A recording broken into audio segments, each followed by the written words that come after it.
ये हमारी संस्कृति से जोड़ करके जिसके कारण से दुनिया में भारत की पहचान है। हमारे लिए ये सौभाग्य की बात है। त्योहारों में त्योहार दीपावली का पर्व, और दीपावली के पर्व पे सच्चे अर्थों में किसानों की दिवाली तो गोवर्धन पूजा के साथ ही मनती है। वो आनंद आता है कि उसके बाद में बाकी सारे आनंद फीके पड़ जाए। हमारा धन गोधन सभी ये धन ऐसा धन है जिस धन के लिए देवता भी तरसते हैं। हमारे गो केवल कर्मकांड नहीं, सच्चे अर्थों में ये हमारी संस्कृति से जोड़ करके जिसके कारण से दुनिया में भारत की पहचान है। हमारे लिए ये सौभाग्य की बात है।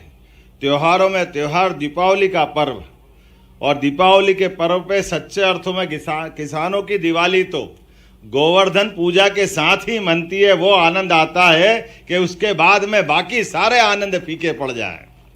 हमारा धन गोधन, ये धन ऐसा धन है जिस धन के लिए देवता भी तरसते हैं। हमारे गोपाल बाकी सारे चीज़ों में प्रसन्न हो न हो, वो तो अपने नाम के आगे भगवान श्री कृष्ण ने गाय के साथ अपनी जिंदगी का जो महत्वपूर्ण समय गुजारा, ताउम्र उनको उस एहसास का, उस आत्मीयता का, उस आनंद का उनके रोम रोम से सदैव प्रकटीकरण होता है। इसलिए गांव की संस्कृति, गाय की संस्कृति, वो चाहे कितने भी बड़े से बड़े महल में जाए या बड़े से बड़ी अट्टालिकाओं में प्रवेश करे, सोने चांदी के सिंहासन से लेके सोने चांदी के मुकुट धारण करे, लेकिन सबके ऊपर वो मोर मुकुट लगा करके हमारी इस संस्कृति का जो एक तरह से गीत गाते हुए संदेश देते हैं। गांव की संस्कृति, मयूर के माध्यम से हमारी गोमाता की संस्कृति, प्रकृति की संस्कृति, परमात्मा के साथ जुड़ने की संस्कृति, इसका एहसास हमको होता है। मुझे इस बात का ध्यान में आता कि गोवर्धन पूजा कई कारणों से अलग अलग प्रकार से भी मनाई जाती है। उसमें एक बड़ा कारण भगवान कृष्ण का 5000 साल पुराना वो घटनाक्रम भी, जिसके कारण से भगवान ने गोवर्धन पर्वत धारण किया था। कितना सरल उनका अपना दृष्टिकोण था। अगर इस दुनिया में वर्षा अगर होती है तो वर्षा ऋतु में सबसे बड़ा योगदान पेड़ पौधे और हरियाली का होता है। पेड़ पौधे नहीं होंगे, हरियाली नहीं होगी, हमारे जीव जंतु अपनी अपनी दिनचर्या अगर बदल लेंगे तो निर्जनता छा जाएगी, रेगिस्तान आ जाएगा। ऐसे में इंद्र के घमंड को भी ध्वस्त करते हुए गोवर्धन पर्वत धारण करके हरियाली की तरफ परमात्मा भगवान कृष्ण ने भी सबका ध्यान आकर्षित किया है।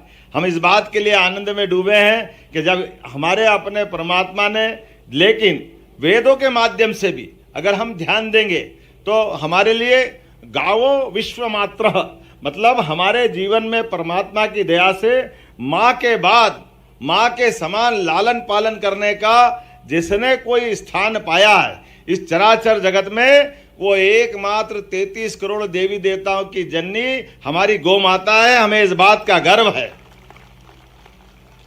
जो समूची सृष्टि की जननी है, उसके कारण से हम जानते हैं कि हम अपने अपने जीवन के लालन पालन में, और ये भी कैसा यथार्थ है, हमारे अगर कुछ देश छोड़ दो जहाँ भैंस होती है, बाकी 200 से ज्यादा देशों में कौन सा ऐसा देश है जहाँ दूध उत्पादन के लिए गौमाता नहीं है।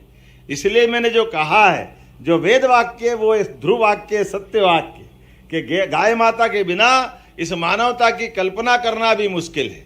गाय माता का स्वरूप अलग अलग हो सकता है, वो अपने इस रूप को जिस रूप में जैसे वातावरण में रहती वैसे धारण कर लेती, लेकिन ये बात गारंटी से कह सकते हैं, गौ माता भले ही अमेरिका में हो, इंग्लैंड में हो, कहीं भी हो, लेकिन हमारी देसी नस्ल की जो गौ माताएं भारत और भारत के आसपास के देशों के अंदर है, वो सबसे श्रेष्ठ है। इस बात की गारंटी पक्की, इसमें कोई अंतर नहीं हो सकता। और गौ माता के, हमारे गोधन के वंश के भी कैसे कैसे तरीके हैं। अगर दूध अच्छा लेना हो तो साहिवाल और गिर माता आपके यहाँ दूध का भंडार भर देती है। और नाजुक ऐसी कि दूध से भरे आंचल में कोई जमीन पे बैठने में छोटा सा कंकर भी लग जाए तो उसके उस कंकर से भी उसकी दूध में थन में छेद हो जाता है। इतना महीन उनका अपना चमड़ी का, उनका अपना आनंद है। लेकिन गोरस देखो तो बाल्टी पे बाल्टी भराए चले जाओ और आप निकाले चले जाओ, कोई अंदाजा लगा सकता है कि कोई केवल जर्सी देगी? अरे गिर के उसके नीचे का दूध भी नाप के देखो।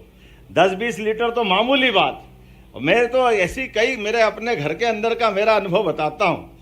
मेरे अपने परिवार में मालवी गाय, महाराज जी बड़ा आश्चर्य लगता था। हमारी मालवी गाय के मामले में हमारे पिताजी को थोड़ा सा गुस्सा आता था कि तुम लोग जरा नादानी करते हो। वो गौ माता ऐसी थी कि जब चाहो तब दूध निकाल लो, बच्चा हो तो ठीक है, नहीं हो तो ठीक है, जितनी चाहो उतनी बार निकाल लो। हमारे कर्मचारी खेत वाले थोड़ी गड़बड़ी करने लग गए कि जब भी दूध पीने की इच्छा होती थी तो वो दूध निकालने लग गए। अब वो गौ माता ऐसी बिल्कुल परमात्मा की कृपा जैसी, तो उन्हें 2-1 हमारे कर्मचारियों की पिटाई कर दी कि वो सीधी है, वो आशीर्वाद दे रही, लेकिन तुम तो परमात्मा की, तुमको तो अकल होना चाहिए, ऐसे चाहे जा कैसे करने लगे। लेकिन ये पता नहीं कितने रूप में आती, और इस रूप में उनका नाना प्रकार से, लेकिन वो मानवता का संरक्षण करती। हमारे लिए और आनंद की बात है जब हम अपने गोधन की बात कर रहे हैं तो हम शासकीय दृष्टि से भी इसको जवाबदारी से कहना चाह रहे हैं। हमारे प्रदेश का क्या देश का भी अगर हम धार्मिक महत्व गौ माता का गाते हैं तो उसका आर्थिक महत्व भी है।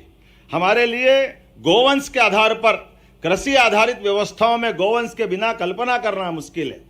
गरीब से गरीब आदमी के भी खेती बाड़ी और अपने कामकाज के लिए, और अगर खेती नहीं है और 2-4-5 गोवंश उसके पास है तो बहुत सरलता से उसकी जिंदगी निकलती है। और गोवंश के माध्यम से दूध उत्पादन के लिए पूरे देश के अंदर, मुझे 2019 की जनगणना याद है, पशुगणना के आधार पर पूरे देश में हम तीसरे नंबर पे हैं गोवंश में। मध्य प्रदेश में 1,39,00,000 के आसपास हमारे पास गोवंश है। आने वाले समय में हम नंबर 1 पे आएंगे, ये हम संकल्प कर रहे हैं कि हमारे देश के अंदर भौगोलिक रूप से जब हम राजस्थान के थोड़े से ही छोटे हैं तो हमारे यहाँ गोवंश को उत्पादन, खास करके दूध उत्पादन की दृष्टि से हमारे अपने किसान भाइयों की, ग्रामीण भाइयों की, वनवासियों की, आदिवासियों की जीवन में आजीविका के लिए, आय बढ़ाने के लिए, दूध उत्पादन को बढ़ावा देने के लिए हमने नेशनल डेयरी डेवलपमेंट बोर्ड के माध्यम से MOU किया है। और भविष्य में जिस प्रकार से हम बाकी फसलों के आधार पर बोनस देते हैं, उसी प्रकार से दूध उत्पादन पर भी बोनस दे करके हमारे सभी भाई बहनों की आय बढ़ाने का काम हमने करने का निर्णय किया है। इसलिए गोवर्धन पूजा के अवसर पर हम भगवान कृष्ण से कामना करते हैं वो यश दे, हमको आशीर्वाद दे, और गोवर्धन पूजा को सच्चे अर्थों में हमारे अपने इस भाव को प्रकटीकरण में आज के इस दौर में तो हमारी गोवंश से कितने प्रकार के उत्पाद बनते हैं। कितनी अच्छी प्रदर्शनी, जोरदार प्रदर्शनी के लिए ताली बजाइए। अपने प्रशासन की व्यवस्थाओं के लिए क्या क्या नहीं बना रहे हैं आप, कितने प्रकार के पंचगव्य किसे अलग अलग आपने रचनाओं को यहाँ देख रहे हैं। मुझे लगता है 1 आध दिन रखना ताकि लोग आके देख ले, यहाँ भोपाल के लोगों को भी मालूम पड़ जाए। भविष्य में अलग अलग जिलों में प्रदर्शनी लगवाना, ताकि ये अब हमारा ये जो भाव है ये आप कोई मजाक नहीं है, हमारा अपना शुद्ध। ये अलग बात है, मैं तो आज तक नहीं समझ पाया, लेकिन आयुर्वेद ने कोविड के बाद अपनी महत्ता बता दी। पहले कोविड के पहले हमारे लिए आयुर्वेद के लिए थोड़ा दृष्टिकोण पश्चिम के देशों का दूसरा था, लेकिन जब पूरे दुनिया में हाहाकार मच रहा है, ऐसे हाहाकार मचने में जिनकी जान बची, जिनका कुछ नहीं बिगड़ा, वो सब वो लोग थे जिनके घर में गोवंश के आधार पर रोज यज्ञ हवन होते थे। उनको कोई कुछ नहीं बिगड़ा, उनके जीवन में वो आनंद रहा है। जिनने गाय का शुद्ध घी खाया है उनके जीवन में भी बदलाव आया। और हमारी तो आयुर्वेद की दवाई बगैर गोघृत के होती नहीं, बगैर घी के कुछ होते ही नहीं। ये अलग बात है, अभी दुनिया के बाकी देशों के अंदर मक्खन तक वो पहुंचे हैं। मक्खन के बाद घी मिल जाता, गर्म करते हुए उनको देर लगेगी वो मक्खन तक की। इसलिए हम कई बार अपनी पश्चिम की होटलों से या कई होटलों में जाते तो वो घी लगा के देने में शर्म आती, इसलिए मक्खन तक टिकाते हैं। लेकिन मक्खन के आगे घी है। ये उसी प्रकार से है जैसे हाथ मिलाने का सुख नहीं था, नमस्कार का सुख कोविड के बाद मालूम पड़ गया और हमारी संस्कृति की जय जयकार हुई। दुनिया के 200 से ज़्यादा देश आज इस बात का आनंद मनाते हैं कि वाकई भारतीय संस्कृति और भारतीय खान पान, भारतीय देवताओं की पूजा, क्योंकि अपनी देवताओं की पूजा में कोई कर्मकांड नहीं। अगर कोई कहता कर्मकांड है तो थोड़ा अधूरी बात कहता है। हमारे देवताओं ने सबके पीछे संदेश छिपाए हुए। हमारी शीतला माता को अगर देखोगे तो शीतला माता की गधर्व की सवारी है और हाथ में झाड़ू उनका अस्त्र है। लक्ष्मी जी के पास जाओ तो हाथ में अन्न धन भंडार है और हाथ में कमल का फूल है। यह अलग बात है कि लोगों कमल के फूल के बारे में कुछ भी कह सकते हैं, लेकिन लक्ष्मी पूजा तो बिना कमल की पूजा से हो कैसे सकती है। इसलिए आज यशस्वी प्रधानमंत्री ने जब से सरकार बनाई है, पूरा देश तो क्या दुनिया आर्थिक रूप से समृद्ध। अब ये रिकॉर्ड तो कोई झुटला नहीं सकता। कहाँ 11वें नंबर की अर्थव्यवस्था में हम थे, कहाँ 5वें में हम आ गए, और आज ही समाचार पत्रों में पढ़ रहे हैं अगले साल हम जापान को पीछे छोड़ करके चौथे नंबर पे आने वाले हैं। ये हमारे अपने देश की रफ्तार बता रही। और उससे अगले साल जर्मनी को भी पीछे छोड़ करके 2027 के पहले पहले तीसरे नंबर पे आ जाएंगे। ये है गोमाता का चमत्कार, ये गो भक्तों की संस्कृति है, ये है सनातन संस्कृति।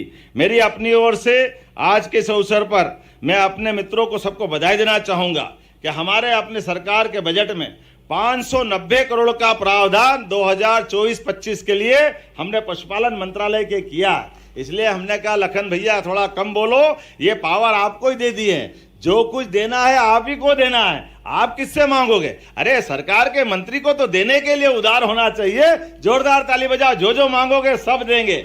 ये व्यवस्था आप ही के हाथ में, हमारा पूरा मंत्रालय आपके माध्यम से। इसलिए पशुधन के संरक्षण के लिए भी सरकार ने निर्णय किया है, कांजी हाउस, खिड़क, ये सब बंद करेंगे। हमारे नगर निगम के नगरीय निकाय के आधार पर हमारे अपने पशुधन को कोई जेल करेगा? कांजी हाउस तो मतलब जेल हो गया, खिड़क तो मतलब जेल हो गई। अरे भाई ये बात सत्य है, गोवंश अगर वृद्ध हो गया, गोमाता बूढ़ी हो गई, अपाहिज हो गई, कोई कारण से घर में रखने की व्यवस्था नहीं है, दूध मिलता नहीं है, तो ऐसे वंश को रखने के लिए तो सरकार क्या होती है?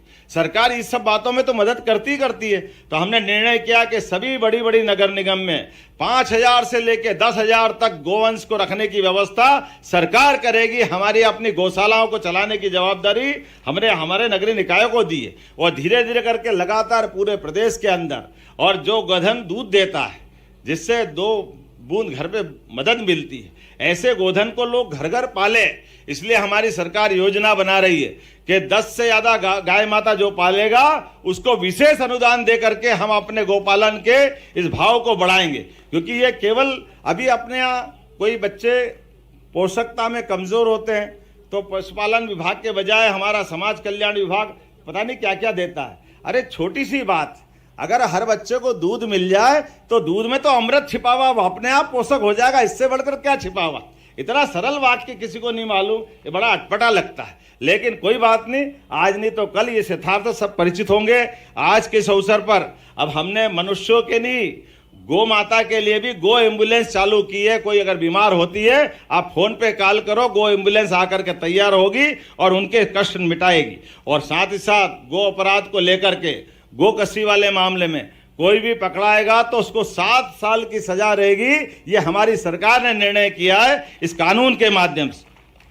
और खास करके क्रेडिट कार्ड फसल वालों को तो मिलेगा ही मिलेगा, लेकिन जो गोवंश पालन करता है उसके भी क्रेडिट कार्ड बनाए जाएंगे ताकि वह अपने आय व्यय की व्यवस्था में एक बड़ी भूमिका अदा करे। मुझे इस बात की प्रसन्नता है कि गोवंश को सुधारने के लिए लगातार हम काम कर रहे हैं, गौशाला के संवर्धन के लिए भी लगातार काम कर रहा है। इसलिए प्रति गोमाता जो 20 रुपये का अनुदान हम दे रहे थे उसको हमने 40 रुपया प्रति गोमाता करने का भी निर्णय किया है। आज तो मुझे इस बात का आनंद है कि हमारे अपने देश के अंदर, यद्यपि पूरा देश अपने आप इस पूरे उत्सव के साथ गोवर्धन पूजा मनाता था, अगर नहीं मनाते थे तो सरकार नहीं मनाती थी।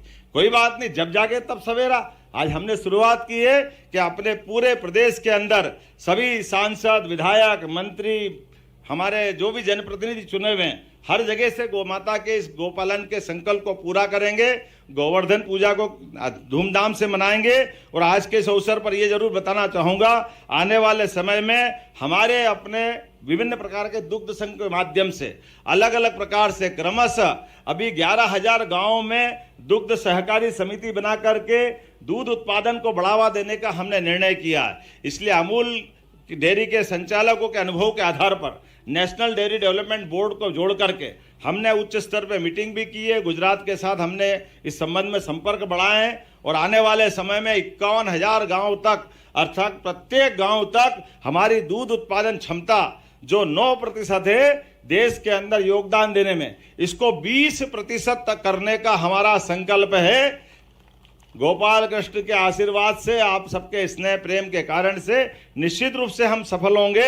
एक बार फिर पूरे आयोजन के लिए मैं बधाई देता हूं। बोले गोपाल कृष्ण भगवान की, भारत माता की।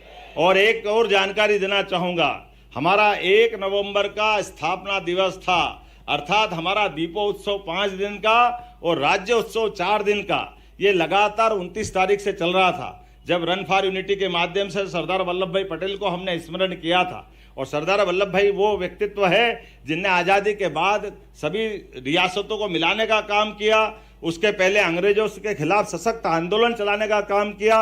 और एक महत्वपूर्ण काम जो पूरे देश के लिए ध्यान देने की जरूरत है, ये जो अमूल का सहकारिता का एक तरह से दूध का पूरा आंदोलन, इसको खड़ा करने में अगर किसी का योगदान था तो वो सरदार वल्लभ भाई पटेल का बड़ा योगदान था, जिसके कारण से दुनिया इस अमूल के सहकारी संघ के एक नए चमत्कार को देख सकी।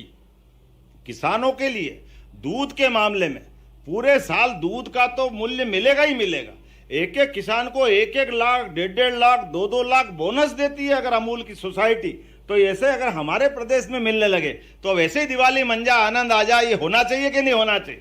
इसलिए उस मॉडल के लिए हमने 4 दिन का उत्सव मनाया था और हमने संकल्प किया था कि हमारे 4 दिन के राज्योत्सव का समापन गोवर्धन पूजा के साथ होगा। सच्चे अर्थों में हम अपने सरदार वल्लभ भाई पटेल की किसानों की आय बढ़ाने में दूध का भी उत्पादन बड़ा महत्व रोल रखता है, इसकी तरफ ध्यान दिलाने के लिए हमने गोवर्धन पूजा का आयोजन किया था।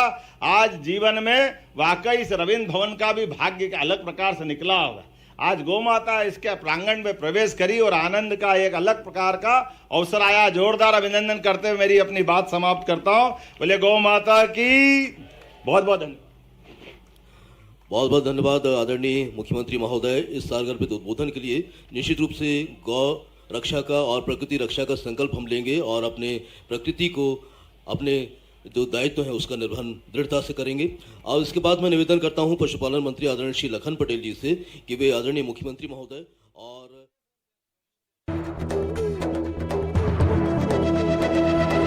ये है NDTV और आप